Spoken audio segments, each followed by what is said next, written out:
This weekend, the ending to the Venom trilogy comes out, Venom: The Last Dance. Should you go see it? Is it worth checking out? Let's talk about it.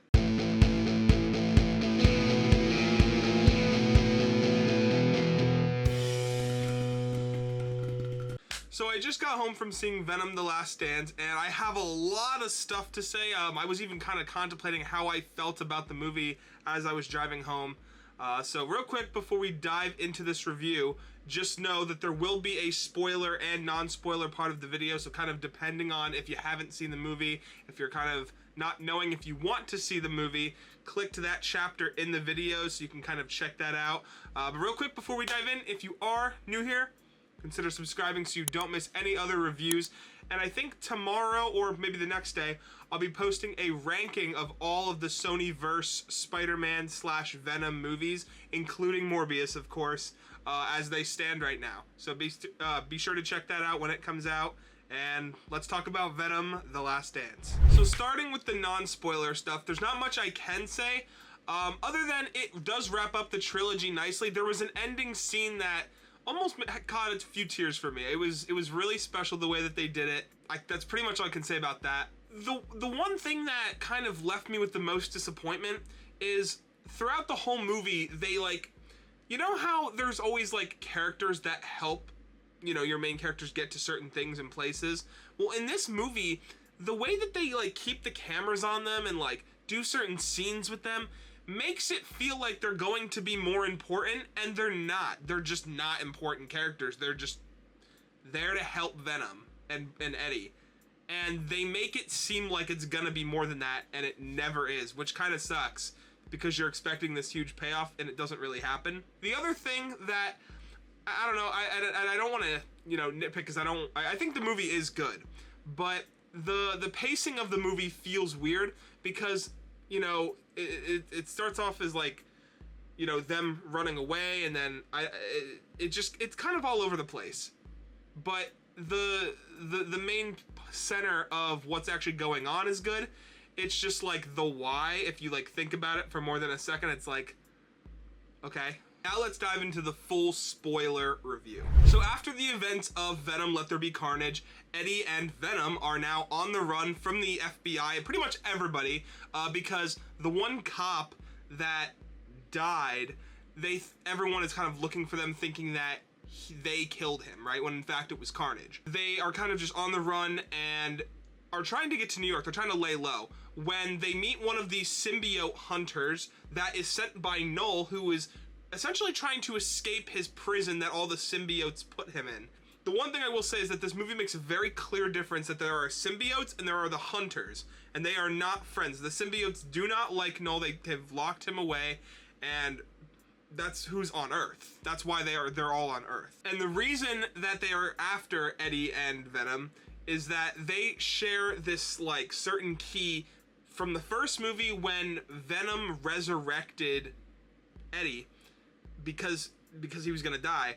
They now hold this special symbol key. They have a certain word for it in the movie. That is the key to unlocking Null's prison. If they were able to get that, then he would be able to pretty much go anywhere, do anything he wants, spread his symbiotes everywhere, and just make everything his, right? The catch is, though, that these hunters are essentially blind. They're kind of, think of it just they can only see sound, or they see all gray, like sonar, right? But if Venom is fully in his his Venom look, not half Eddie, or not just in Eddie's subconscious, right? If he's full Venom, that's when these things can see the symbol. They can track it from literally anywhere and hunt them down. So the whole movie, there's this should we go full Venom, and when shouldn't we? And for the most part, it's very well used, but I'll get to that in a second. Another big part of the movie that they really focus on, especially from the beginning, is this Area 51 place of symbiotes and stuff. And this is the part that I was talking about when I said they focus on a lot of stuff that doesn't really have payoff at the end. There's this whole scene of this these two kids running out, and they really want you to care about these characters that really just end up turning into symbiotes because of the circumstance that's at hand. And I don't really think it was needed if they're not planning on doing anything with it, which at this point in time, there is no plans to do any Venom spin-off movies. So moving forward, towards like the end of the second act of the movie, they make their way to Las Vegas with this random family that is like, they are looking for aliens and stuff, but they get to Las Vegas and they're looking for a way to get to New York to lie low, right? They just want to get away. They don't want to really be drawing too much attention is kind of the whole point. Again, with Mrs. Chen, he goes up to her kind of trying to get on his feet for a second. And this is the part of the movie that I think is just the silliest, but also like in my head I was like, they really couldn't find another way for like to continue the story without this scene happening. So this is what they do. The whole thing is that like I said, is that Venom has to turn into his full self to be able for this symbiote hunter to find him. And until that point, they're pretty lying low. They can't find them, anything. And then like Eddie's like, no, I don't want to dance. And Mrs. Chen's like, yeah, I want to dance with Venom. So Venom comes full out and just there's a whole scene of them dancing together.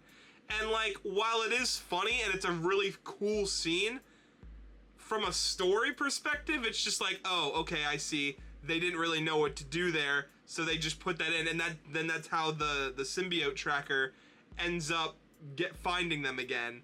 And I just think that part was a little weird or clunky, because it was like, I wish they could have written it better, that it somehow found them, like maybe, I don't know, some other threat. Maybe, you know what? Matter of fact, what I would have done is the FBI, the Area 51 people were already on their way because they saw them on the cameras. Make them fighting them. Venom comes out, tries to fight them, then the tracker comes back and finds them. That's how they probably should have done it. But instead, they do it more of a silly way, which I guess is fine.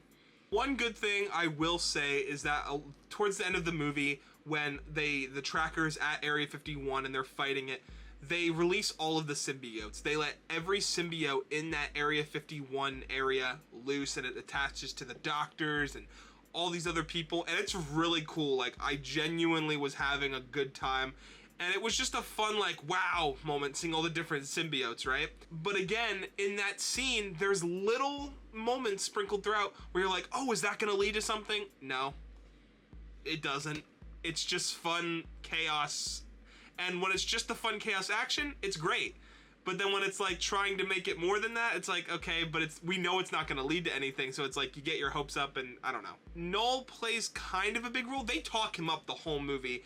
As the movie went on, they're like, Null is like, he's trying to escape, and I really thought they were going to like have a fight with him at the end. There's even a point, I think, where they show like him, and he takes out the Necro Sword, and I was like we're gonna get a fight with, you know, with Null, and it doesn't happen. We even get an end credit scene where like he lifts up his face and he's like, I am like the darkest force in the universe, and it's like, okay, but where is this going? Because I don't know. I really don't know. You know, Venom does die at the end of the movie, sacrificing himself to with all of the hunters on him, right? So yeah, he sacrifices himself with the acid, and he protects Eddie, and Eddie eventually gets to walk free as long as he doesn't talk about anything.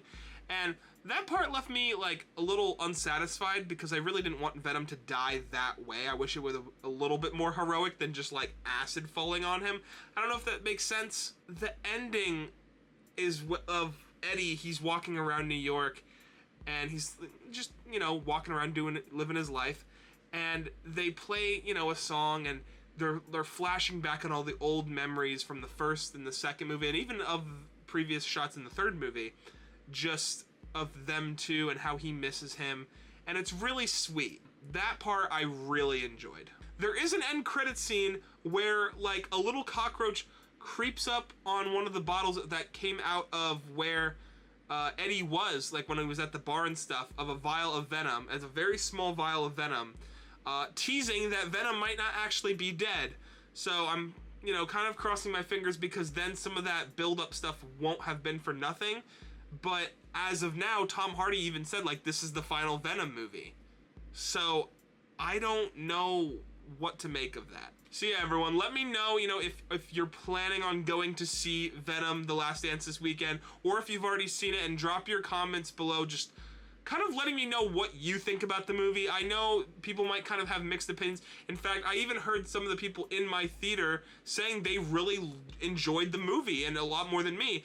And maybe it's just because I was going into it expecting something different, expecting a lot of payoff, and it didn't feel like this, you know, although it is the final Venom movie and Venom, you know, dies and everything, it just doesn't feel like the final Venom movie. Like, it feels, it left me a little bit unsatisfied. I felt like Venom deserved a slightly better death than just like having acid on him. I don't know, that's just me personally. But let me know all of that down in the comments below, and I will see you guys in my next video, which again will probably be the ranking of the Sonyverse movies. Until next time, guys, peace.